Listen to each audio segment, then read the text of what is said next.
Okay, good morning everyone. My name is Steve Yap, and today I will be presenting my statistic project. But before this starts, I would like to disclose a few things. The analysis presented in this report was conducted with assistance from AI tools and with the help of my acquaintance from UGM, Muhammad Hisham. This assistant was sought because SPSS repeatedly crashed and became unresponsive on my device, making it impossible to complete the analysis within the available time. With the software alone, I had tried to amend and troubleshoot this issue, but it kept on repeating, so I had to use this. However, to ensure the accuracy and integrity of the results, all the outputs given, including the reliability and validity test, descriptive statistic, normality, correlation, and regression results, was reviewed and verified by my own understanding of the dataset and the underlying statistic methods, as well as my help from my friend again, Muhammad Hisham from UGM, to understand the data. I take full responsibility for the interpretation and conclusion presented in this report, and if there's any incorrect, my apologies. We did try to troubleshoot as much as possible, but me and my friend Hisham could not fix it, so we both choose to, while using AI, we still choose to assess the outcomes as best as we both can. So again, apologies if there were any incorrect results or or misstatements in this presentation and the results, but I believe that this is the best that we could do, and it was what we had to do. Not what we had to do, what we could do, the best what we could do. Okay, let's get into it. The background.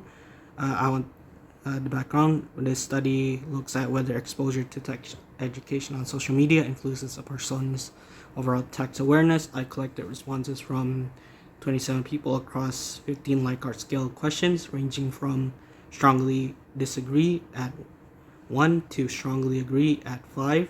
The first 5 questions measure social media tax education, which I'm calling X, and the remaining 10 measure text awareness, which I'm calling Y. Every test on the following slides, reliability, validity, descriptive, normality, correction, and regression, mirrors the standard output you'd get from SPSS. Again, thank you, Isham, for helping me. Okay, the first one, reliability analysis, or Crunchbacks Alpha. Before trusting the survey results, I first checked whether the questions in each group were internally consistent, meaning do the questions measuring the same idea actually move together. This is done using Cronbach's Alpha, where anything above 0.70 is considered acceptable. My social media text education scored a 0.818, and my tax awareness question scored a 0.881. Both are well above the threshold, so I can treat each group of questions as reliably measuring one underlying construct. Next is the validity analysis, corrected item total correlations.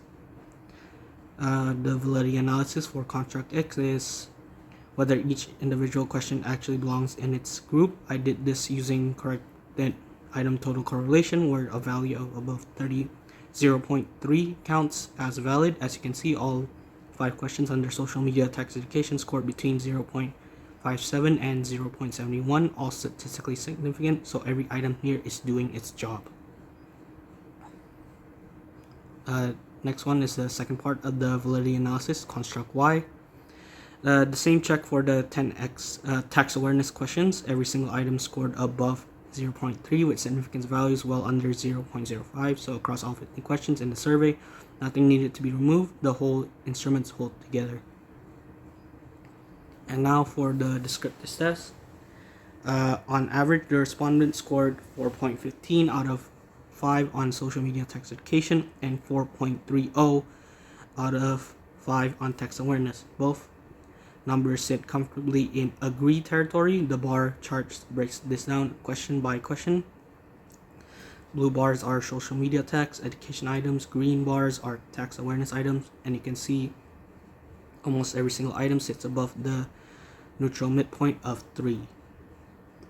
And now is the normality test. So before running the correlation and regression, I needed to check whether the data follows a normal distribution, since that's an assumption behind several of these tests. Using Shapiro will test both x and y show mild deviation from normality, and so do the regression residuals.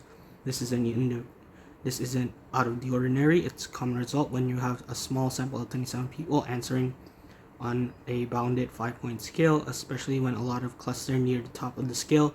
I've noted this as a limitation, and to make sure it isn't distorting my conclusion, I also ran a non-parametric correlation check, which we will see in the next slide. This is one of the key results. The Pearson correlation between social media tax education and tax awareness is 0.881, which is a very strong positive relationship, and it's highly significant with a p-value under 0.001. Because I was concerned about the normality issue on the last slide, I also ran a Spearman correlation as a robustness check, and out to 0.842, still very strong, so the relationship holds regardless of which method I use. The scatter plot showed this individually. As social media tax education goes up, tax awareness goes up right along with it.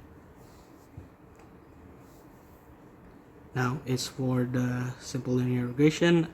I took this step further with a regression model, so not just whether two variables move together, but how much one predicts the other. The model is tax awareness is equal to 0.745 plus 0.856 times social media tax education. The R-square value is 0.777, meaning social media tax education alone explains about 78% of the variation in tax awareness, which is a substantial amount.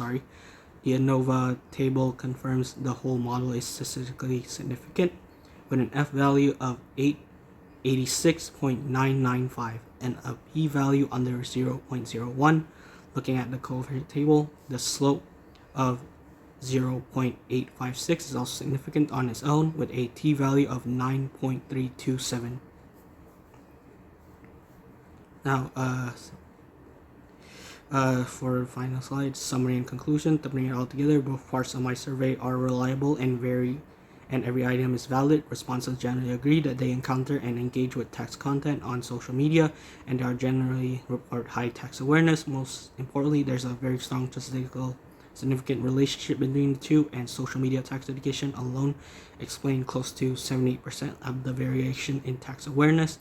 The one caveat I flagged is the mild non-normality in the data, which is expected given the, again, small sample size of 27 people.